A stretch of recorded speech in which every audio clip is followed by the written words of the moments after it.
Hello and welcome back. Today is all about the Uber Tank Chroma. Now I know what you're thinking, don't worry about it Dod, just sit back and relax, Tactical Potato's got it covered. Well, as that lovable Irishman always says, mod your way, build your frame how you see fit, so this is just my take on it. Now I will be doing a quick comparison at the end of this video between his Fire Chroma and my Fire Chroma specifically, because I only really ever use Fire Chroma.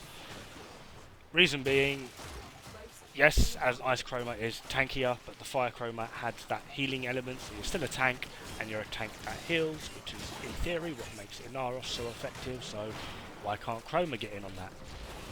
Hopefully, Tactical Potato doesn't actually mind me doing a quick comparison of our two builds. And don't get me wrong, that man is an absolute god, and when I first started playing Warframe, particularly when using Chroma, I watched his videos, and they've helped me quite a lot, particularly with Chroma, like I said, as I had no clue. Right, anyway. Reason I'm using Fire Chroma, like I said, is the healing. Ice Chroma, a lot more tanky, it's also got a little bit of mirror damaging effect on it due to the elemental ward.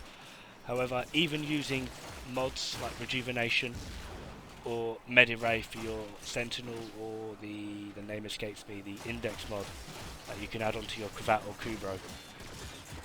And also even Arcane Grace, the healing sometimes just isn't enough, so just pressing 2 with your Fire Elemental ward just gives you that extra boost in health to help out.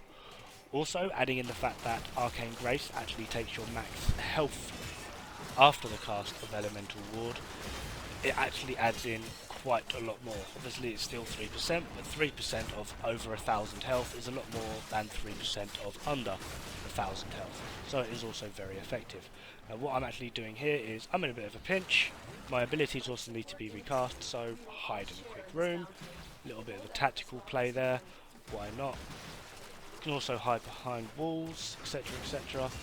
Nullifiers are your biggest threat, to be honest, although for me, I have a pet hate of the crewmen, corrupted crewmen with their shotguns.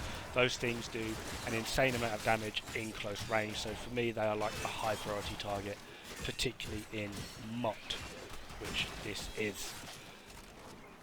Now, the weapons I'm using aren't just sporadic weapons, they are weapons that I have picked specifically to help Chroma out. It's Santi Tigris, as I'm sure you're aware, the proc of it.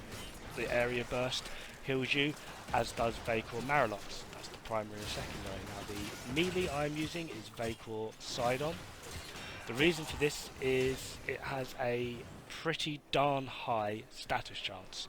Adding in Corrosive and Blast with the 4 elemental status mods gives me an 85% status chance, along with the fact that it helps strip armor and adds a knockdown effect due to the blast. Why not? Always helpful. No, it is not the most damaging melee weapon. Perhaps War, Galatine Prime, another meta weapon might suit your needs. However, Vex Armor does buff it up to do impressive amounts of damage, and thus far I've not really come across it actually capping. At any point it just does do a lot of damage generally. I've also added finishing touch onto the weapon due to the high amounts of status, so the knockdown I can then just do finishing touch. Adding then in the damage from Vex Armor, that's a lot of damage, just even on ground finishers it's quite a lot of damage. Doing the occasional slam attack obviously helps.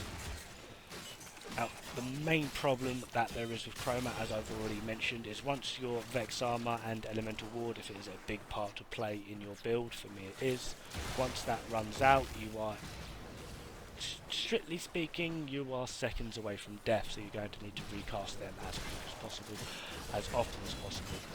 You might notice I have very, very low energy. I'm not using Flow or Prime Flow, this is literally his base energy pool. However, the focus I am using is Xenoric, so I'm constantly regaining energy, and obviously Rage. Got a massive health pole with a lot of armour, so Rage does play a huge part. I would say that you would need Rage on Chroma. The Vex from his Vex armor do come from his power strength. I wouldn't really say using Zanuric as well as Rage, don't worry too much about efficiency, just take a few slaps and you should be good to go. Now the main problem with actually going for a max, well not even a max duration, but a high duration chroma is if you are in a bit of a pinch and you need to heal up, the most effective way to do that with a Fire Chroma is by pressing 2. You kind of have to wait for the cooldown. Anyway, on with the build. Now, when playing solo, I will typically use Rejuvenation. Now, you might notice I do not have an aura polarity, and that's because I can just switch them out depending on what is needed. When playing in a group, I will typically use Physique or Stand United, just for the extra help, as it were, more armor for my team or more health for my team. Rejuvenation obviously is healing, but there's normally a Trin around somewhere. Another mod that I found quite effective is Growing Power, particularly if you're using a high status weapon. Tigris Prime, Vakel Sidon, for example, as I've been using. It does help, and then from there you cast Vex Armor or Elemental Ward, and you get even more health and armor. Why not? Always a good thing. Now, you will see in the next clip, which is Tactical Potatoes build of his Fire Chroma, that he does vary in various different ways. For example, I'm using Vigor, he's not. He's using Primed Flow, I'm not. Take from this what you will. All you need to know is our builds are different and they both work for different reasons. So take that as you will. Anyway, thank you very much for watching. Don't forget to like and subscribe, and I will see you next time.